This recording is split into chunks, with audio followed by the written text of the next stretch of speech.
We're back on the air, and if you know me, I'm having a better time off air talking to all my guests. Our next guest, I'm pretty excited about, Manny Frangiadakis, who is our reporter on wealth management from 12 Point Wealth Management. And today we're going to talk about a country and an area that I'm pretty fond of. We're going to talk about Greece and the economic crisis in Greece, correct? Yeah, yep. Very interesting time over there. I don't think the world's ever really seen anything like this before, so... we're getting a lot of calls from clients and investors wondering how we're handling it and what's going on over there, what's going to happen, what's the transparency like. So how is that affecting investors? Does it affect investors? I know the market's been up and down, but there's a lot of things going on in the world. Yeah, it's just volatility. I mean, you can't just pinpoint it on Greece right now. I mean, you have stuff coming out of China that's kind of troublesome. Actually, on a side topic, I mean, one of the things that recently came out is I don't know how familiar you are with Jeff Gundlach, but he's one of the biggest bond managers. He actually made most of his money on the subprime mortgage crisis, and he came out and said that the stuff that's going on in China could be more troublesome than the subprime mortgage that we had here. So I think that shook up the market a little bit, but aside from that, yeah. Wow, that's a busy time. But will Greece ever? I lived in Greece for a while. Mm-hmm. I'm not Greek like you are, but. People talk to me about Greece, and I always say Greece is always going to be Greece. That's just who they are. Exactly. I mean, we want to make it better, and we want things. They're not going to be the Germans, and they're not going to be. They're Greeks, and they know how to have a good time. Yeah, and I think that's part of looking at how you got here, how you got into the situation. Is you have to understand the Greek culture and what it stems from. The reason why I don't think that Greece belonged in the euro in terms of having it as a currency. That's you can't correct. You can't expect a government like Greece, a country like Greece, to have a GDP and to be able to borrow at the same level as Germany. Germany exports so much; they produce so many things.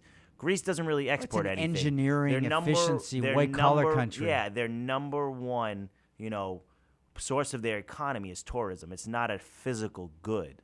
You know what I mean? They export olive oil, cheese, olives. Mostly food and provisions, but I mean, other than that, they don't have factories. They don't Bouzouki, dishes to break. And then on top of that, I mean, they bring everything in from other countries. I mean, they have a trade deficit of about $2.4 billion. I mean, that's not a good number. And it's not a big population. No, that's the part people forget about. It's not. And the other thing is they have a huge government. They have a lot of people in the country that work for the government that collect huge pensions. Right. There's a lot of people on the dole. Exactly. And they collect, and they have an early retirement age. They have free health care. There's Social Security. They have all these things that the government is funding, and they have no way of paying these bills. Well, and, you want to make a comparison. People think it's amazing in this country that the French take all of August off. Right. Well, to the Greeks, the French overwork. Yeah, exactly. No, seriously, they do. Yeah, I mean, they think, we don't want to be like the French. The Greeks want to retire at the age of 45. Yeah. They want 80% of their salary once they retire, and they want the whole summer off. I think I once had them as a partner, as a collective. They close down their shops. It's the every siesta. Day. The siesta, every just day. like in Spain. You go down there, and the first I remember, I won't forget the first time we went and visited when I was younger, and you go to a toy shop, and it was like 4 o'clock in the afternoon, and it's closed. And it's like, what do you mean it's closed? My mom's like, oh, they shut down for the afternoon because they go home and have lunch, and they nap, and they'll come back for work another 2 hours. I'm like, what is this? I remember when I lived in Greece.